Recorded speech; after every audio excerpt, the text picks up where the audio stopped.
तो आज का ये जो संदेश है ये खासकर कि एक ऐसा मैसेज आया है आपकी और कोई एक पर्सन है उनकी एनर्जी इसमें बहुत ज़्यादा ही दिख रही हैं। एक बहुत ही ज़्यादा एक एनर्जी जो शायद काफ़ी दिनों से मुझे यहाँ लगता है पिछले आपके 3 दिन से आपके दिमाग में बहुत ज़्यादा इस पर्सन के थॉट्स चल रहे हैं। और हो सकता है कि ये थॉट आपको शायद एकदम फोकस में आ रहे होंगे, आपको एंशियस या विचलित कर रहे होंगे, या कुछ ऐसा हो सकता है कि आप काम तो कर रहे हैं पर कहीं ना कहीं अपने आप से ये थॉट्स इस इंसान के आपके दिमाग में चलने लगे हैं, है ना। और आपको ऐसा लग रहा है कि यहाँ पे मैं बताऊँ तो मुझे ऐसी एनर्जी लग रही है कि इस पर्सन ने आपके साथ कुछ धोखा किया था या आपके साथ गलत बिहेव किया या जो भी कुछ ऐसा किया जिससे कि आपको हर्ट हुआ है ना।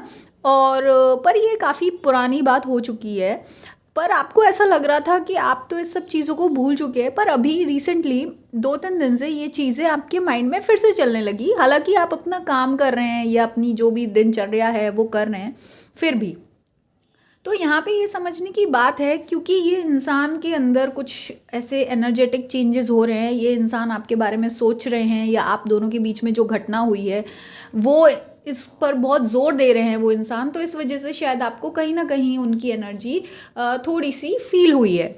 तो यहाँ पे समझने वाली बात ये है कि देखिए, ये इंसान ने आपको बहुत ही ज़्यादा इमेच्योर और बेवकूफ़ इंसान समझा था और एक भोला सा इंसान समझा था, जिसको दुनियादारी की समझ नहीं है, कुछ नहीं पता है। और कोई भी ऐसा इंसान समझा आपको कि आपको कहीं भी धकेला जा सकता है या किसी भी रास्ते पर घुमाया जा सकता है या मोड़ा जा सकता है ना।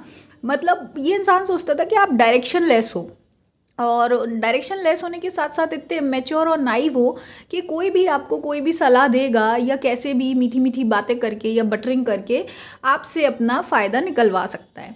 तो इसी भ्रम के कारण, इसी थॉट के कारण इस इंसान ने आपके साथ कुछ ऐसी घटिया हरकत करी या आपको जो भी है नुकसान हुआ है इस इंसान के इंटरेक्शन से। लेकिन अब क्या हो रहा है, ये जो इंसान है ये अब दिख रहा है कि आप तो ऐसे स्टेबल एनर्जी में थे शुरू से ही। आप कभी से इमेच्योर नहीं थे, बल्कि आपको ये सारी की समझ थी, मतलब दुनियादारी की समझ थी, और आप बहुत ही ज़्यादा स्टेबल हैं। आपको पता है क्या सही है क्या गलत है आपके लिए। और आप ऐसे नहीं है जिसको कोई यूं ही बहका ले या आपको चला ले जाए, है ना। बल्कि आप बहुत ज़्यादा ही एक मेंटली स्टेबल इंसान है, स्थिरता है आपके अंदर और आपके संस्कारों में। संस्कार मतलब ये होता है कि जिस तरीके का आप सोचते हैं, आपकी सोच विचार आपके संस्कार होते हैं। तो ये देख रहे हैं कि आपके संस्कारों में तो बहुत ही ज़्यादा एक स्थिरता थी। और यहाँ पे अगर मैं आपको बोलूँ तो आपकी ये जो एनर्जी मैं फील कर पा रही हूँ आपके अंदर, आपके कोई एक एंसेस्टर हैं जो कि मेल है, मतलब कि कोई पितृ हैं आपके जो कि पिता रूप होंगे। खासकर मुझे ग्रैंड फादर की लग रही है, या तो आपके दादाजी होंगे या नाना जी होंगे। उनकी एनर्जी काफ़ी आपके मेंटल थॉट्स में रही है, जिस वजह से कि इस एंसेस्टर ने या इस एंसेस्टर की जो एनर्जी थी उसने आपको प्रोटेक्ट किया है और गाइड किया है। तो ये तो हो गई आपके एंसेस्टर का मैसेज एक। और लेकिन ये जो पर्सन है ये इस वक्त अपने आप को फूल समझ रहे हैं। जो इन्होंने समझा था कि आप बेवकूफ़ हैं, पर अब इनको ये लग रहा है कि वो इतने बेवकूफ़ और डायरेक्शन लेस निकले, और जिसके अंदर स्थिरता नहीं थी, जो कि खुद को खुद के थॉट्स को में मैच्योरिटी नहीं थी। और अब क्या हो रहा है, इस इंसान के लिए क्या है, जो रास्ते हैं वो ब्लॉक हो चुके हैं। ये इंसान के अंदर मूवमेंट नहीं है और इनकी एनर्जी कुछ इस प्रकार है। मतलब कि आपके साथ ये जो हुआ है, आपको लग रहा होगा कि आप भूल चुके हैं, हील हो चुके हैं, या आपको ऐसा लगता है कि ये इंसान भी भूल गया होगा, उसके लिए नॉर्मल सी चीज़ है। पर ऐसा नहीं है। आप इस इंसान ने जो भी आपके साथ किया है वो चीज़ इस पर बहुत भारी पड़ी है ना। और वो हार्ट ब्रेक वाली एनर्जी में है, और वो अपनी ही कहते हैं ना नज़रों में गिर चुके हैं इस समय। और अब क्या है ना, उनकी जो खुद की जो ये कहते हैं ना भाग्य है ना, भाग्य उनका रुका हुआ है। उनका जो व्हील ऑफ फॉर्च्यून है वो रुका हुआ है, आगे मूवमेंट नहीं मिल पा रहा है। और उनकी जो एक शेम है उनको अपने ऊपर, कहते हैं ना शर्म है अपने कर्म पर और अपने अ, सोच पर और अपने संस्कारों पर जो उन्होंने किया है, वो काफ़ी ज़्यादा अपनी जो भी उनका स्वभाव बर्ताव रहा है आपके लिए, उसको लेकर वो बहुत ही ज़्यादा शर्मिंदा है। तो अब देखिए यहाँ पे और हम रीडिंग देखते हैं कि क्या है। हाँ देखिए, ये टावर,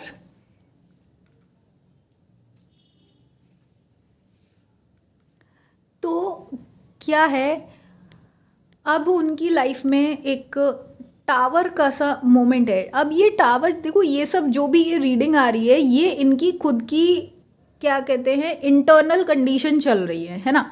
इंटरनल कंडीशन का मतलब ये है कि ये अंदर ही अंदर ये इनकी सफरिंग है। अब यहाँ पे मुझे ऐसा नहीं लग रहा है कि किसी की कोई एक्स्ट्रा एनर्जी नहीं दिख रही है उनके और पास, जो कि ये वैलिडेट कर सके कि वो किसी और के साथ है, बल्कि नहीं, वो अपने ही इस सफरिंग में है, अपनी इमेजिनेशन में सफरिंग में है, और अपने अब उनको दोष दिखने लगे हैं, जो कि वो हमेशा से वो अपनी जो गलतियां थी, ये जो पर्सन है ना, आपसे मिलने से पहले भी ये इंसान ऐसा था कि वो हमेशा अपनी गलतियों को छुपाता आता था, इग्नोर करता आता था, और कभी अपनी गलती मानने की आदत नहीं थी उनको, और हमेशा से सिचुएशन को मैनिपुलेट करके दिखाना और मैनिपुलेट करके बोलना। तो काफ़ी ये शातिर इंसान था, काफ़ी टैक्टिक्स वगैरह ये लगा कर ऐसे रहते थे, क्योंकि इनका कुछ ऐसा जो कहते हैं ना, जिन लोगों में उठना बैठना था, उन लोगों के इन्फ्लुएंस में इन्होंने ये सब चीज़ें ऐसी अपने अंदर गुण इन्होंने बिठाए थे। लेकिन अब इनको जो ये घटना हुई है, पर जैसे जैसे समय बीतता जा रहा है, अब इनको क्या है, फेस करनी पड़ रही है अपनी सच्चाई। जो अभी तक ये खुद दूसरों से झूठ बोलते आए थे, खुद से झूठ बोलते आए थे, पर अब वही जो झूठ उन्होंने झूठ के नीचे सच छुपा रखे थे, आज वो उनको खुद फेस करने पड़ रहे हैं, और वो ऐसे फेस करने पड़ रहे हैं कि अब वो भाग भी नहीं सकते, क्योंकि इस समय मैं देख सकती हूँ कि उनको उनकी गलतियाँ दिखाने वाला कोई और नहीं, उनका खुद का मन है ना। अब क्या है, पहले अब उनके साथ ऐसा नहीं है कि कोई और उन पर आरोप लगा रहा है, या कोई और उनको ब्लेम कर रहा है, या कोई और उनको सुधरने को बोल रहा है, या कोई और उनकी गलतियां बता रहा है, बल्कि उनके माइंड में खुद ही ऐसे कहते हैं ना, पॉप हो के ऊपर उछल उछल के क्या आ रही है, उनकी गलतियां उनकी नज़रों के सामने आ रही है, कॉन्शियसनेस में आ रही है कि वो कितने ज़्यादा घटिया और ऐसे इंसान हैं जो दूसरे की चीज़ों को चुरा सकते हैं, या दूसरे की एनर्जी को चुरा सकते हैं, दूसरे की सुख शांति चुरा सकते हैं। और उनको लग रहा है कि उनकी जो एक बनावट है और जिस तरीके से उनकी परवरिश हुई है, वो बहुत ही ज़्यादा वो अपने संस्कारों को जैसी उनकी थॉट आती है, उनको वो जज करके वो ये देख रहे हैं कि कितना ही ज़्यादा जो उनका एग्जिस्टेंस है। जो इंसान जब अपने बारे में कहते हैं ना सच देखता है ना, आईना जब जिंदगी उसके सामने रखती है, तो इंसान को तब समझ आता है कि उसकी जो परवरिश हुई है, या उसका जो भी सोच विचारधारा थी, वो कितनी ही ज़्यादा एक लो वाइब्रेशन की थी, या ऐसे इंसान की थी जो झूठ बोलता है मक्कारी करता है, या मासूमों का फ़ायदा उठाना चाहता है ना। तो आज वो अपने ही कहते ना पैरों तले उनकी धरती खिसक चुकी है, जैसे कि पुराने मुहावरे बोले जाते थे वो, और वो अपनी इस कहते हैं ना जो विचारधारा है उसको देखकर वो शॉक्ड है, और आज वो अपने आप को इस एनर्जी में देखते हैं, एक एंटोगनिस्ट की एनर्जी में देखते हैं वो, कि वो एक किसी की लाइफ में एक विलेन की तरह आए, मतलब कि उनको ऐसा लगता है कि आपकी लाइफ में उन्होंने एक विलेन का रोल किया, या एक डार्क एनर्जी का डार्क रोल प्ले किया, और ये सब सच उनको पचाना बहुत मुश्किल पड़ रहा है। मतलब कि उनको जो अभी तक उनकी कहते थे ना प्राइड था, जो उनका प्राइड था, उन्हें लगता था कि अरे हर किसी का एक प्राइड होता है ना, घमंड होता है, तो वो घमंड जो है उनका टूट चुका है। और जो उनकी खासकर ये उनकी फैमिली से रिलेटेड बात है, क्योंकि जब इंसान खुद से नफ़रत करता है तो वो अपनी जुड़ी हुई हर चीज़ से नफ़रत करता है, और जब उसको खुद में खोट दिखती है तो उसको उससे जुड़ी हुई हर चीज़ में खोट दिखती है, चाहे वो उसकी फैमिली हो, चाहे उसका वर्क प्लेस हो। तो इस समय क्या है, वो चाहते हैं कि उनको कोई वो मूव ऑन करना चाहते हैं इन सारी बातों से, वो इन सारी बातों को पीछे छोड़कर आगे बढ़ना चाहते हैं, अपनी नई शुरुआत करना चाहते हैं, क्योंकि अब उनको चीज़ें दिखने लगी हैं कि उन्होंने कितना गलत किया है।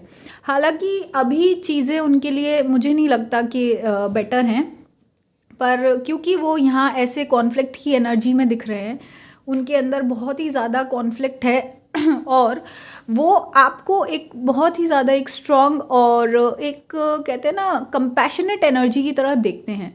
स्ट्रॉन्ग मतलब इस तरह से कि आपका जो दिल है वो बहुत ही ज़्यादा साफ है और स्ट्रॉन्ग है। देखो, स्ट्रेंथ जो होती है, एक फिजिकल स्ट्रेंथ होती है, एक मनी की शक्ति होती है कि पैसे की शक्ति, एक होती है मन की शक्ति कि मन से मेंटली आप कितने स्ट्रांग हैं। पर लेकिन आप क्या है, आपकी जो दिल में जो कंपैशन है वो बहुत है, क्योंकि मैं यहाँ देख सकती हूँ आपने इस सिचुएशन को बहुत ही समझदारी से हैंडल किया और हायर सेल्फ के नज़र से हैंडल किया। मतलब कि आपने इस सिचुएशन में भगवान का सहारा लिया और भगवान के नज़र से इस सिचुएशन को देखा, ना कि खुद के नज़र से, है ना। तो आपकी ये जो एक कहते हैं ना, एक अगर मैं उसको बहुत ही ज़्यादा सिंपल शब्द में बोलूँ, जो एक महानता है, जो उसको देखकर ये इंसान और ज़्यादा अपने आप को तुच्छ समझते हैं और इन्होंने उसी चीज़ का इनको कॉन्फ्लिक्ट है इस समय, है ना। तो ये अभी उनके मेंटल स्टेट सही नहीं है। और अगर आप लोग इस इंसान के, वैसे तो मुझे लगता है कि आप लोग इस इंसान के कांटेक्ट में नहीं होंगे, तो अगर आप इस इंसान के कांटेक्ट में नहीं हैं तो अच्छा है। और अगर सोच रहे हैं इस इंसान से कांटेक्ट करने की या कांटेक्ट रखने की, या अगर ये इंसान कोशिश करें आपसे कांटेक्ट करने की, तो आपको यही गाइडेंस है कि आप अपने आप को इस पर्सन से दूर रखें, क्योंकि ये पर्सन जो है अभी बहुत ही ज़्यादा डार्क स्पेस में है और ये आपको लाइट में देख रहे हैं और आपको अबंडेंट देख रहे हैं। और इस इंसान को लग रहा है कि आपसे माफ़ी मांग के, या आपकी कहते हैं ना एक तरीके से दोस्ती चाह मिलकर, या फिर ऐसा कि आपसे दोबारा से अच्छे बॉन्डिंग बनाकर या एक रिस्पेक्टफुल बॉन्डिंग बनाकर ये सोच रहे हैं कि इनको थोड़ी सी मन की शांति मिल सकती है, क्योंकि अभी ये बार बार अपने, इनकी रातों की नींद खराब हो रखी है और ये अपने आप को बस फ्री करना चाहते हैं इस सारे मेंटल इम्प्रिजनमेंट, मेंटल सफरिंग से। देखिए, एक सफरिंग होती है बाहर की, जो कि एक सर्टेन है। बाहर से जब आपको पीड़ा दी जाए या सफरिंग मिले, तो उसमें लिमिट होती है कि हाँ भाई, अब जैसे ये इंसान इतना ही करेगा, इसके बाद सफरिंग नहीं है, उसके बाद ठीक है आपका पेन हील हो जाएगा। लेकिन ये इंसान क्या है, मेंटल सफरिंग में है। मतलब इसका मन की जो स्थिति है, वही जो मन में इसकी विचार आ रहे हैं ना, वही विचार इसके लिए दंड का काम कर रहे हैं। तो वो इस पेन से, और ये अनसर्टेन है कि ये कब तक चलेगा, कितना पेन और इसको झेलना होगा और कैसे इसको इस पेन से मुक्ति मिलेगी। तो ये इस पेन से मुक्ति का रास्ता सोच रहे हैं कि आपसे होकर जाता है। देखिए, फिर भी समझिए कि आप इस इंसान के इंटेंशन आपके लिए हो सकता है इस समय गलत ना हो, पर लेकिन इसकी अप्रोच अभी भी सेल्फिश वाली है। ये सिर्फ और सिर्फ खुद को बचाने के लिए आपसे माफ़ी मांगना चाहते हैं। इनका फोकस एक रियल वो समझदारी पे नहीं है कि इन्होंने क्या लॉस किया है ना।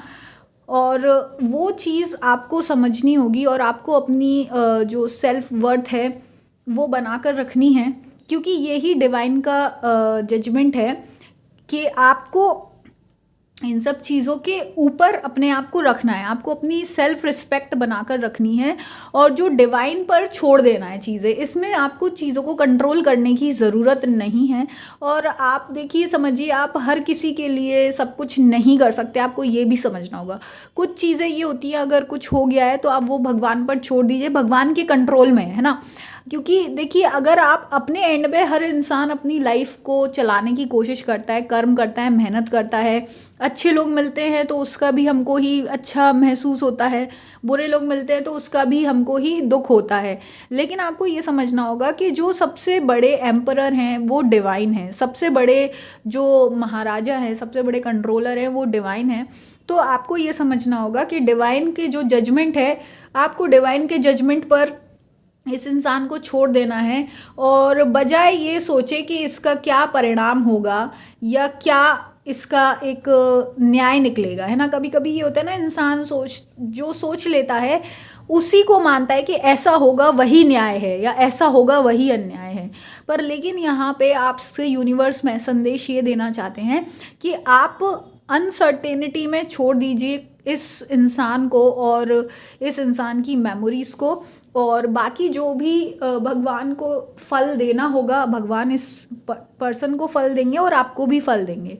पर इस समय आपके लिए गाइडेंस ये है कि आप इस सिचुएशन से मूव ऑन करें, इग्नोर करें, नो कांटेक्ट में रहें और अपने आप को सेफ रखें। और जो भी आपका काम है, जो आपकी, चाहे घर चलाना हो, चाहे बाहर अपना बिजनेस करना, नौकरी करना या स्टडीज़ करना, उस पर फोकस करिए जो आपकी रिस्पॉन्सिबिलिटीज़ हैं।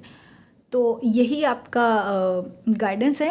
And thank you so much अपनी एनर्जी शेयर करने के लिए। भगवान आपको प्रोटेक्ट करे, माता रानी की कृपा आप पर बनी रहे। और अगर आप मेरे चैनल से पर्सनल टैरो रीडिंग और हवन सर्विस लेना चाहते हैं तो आप संपर्क कर सकते हैं।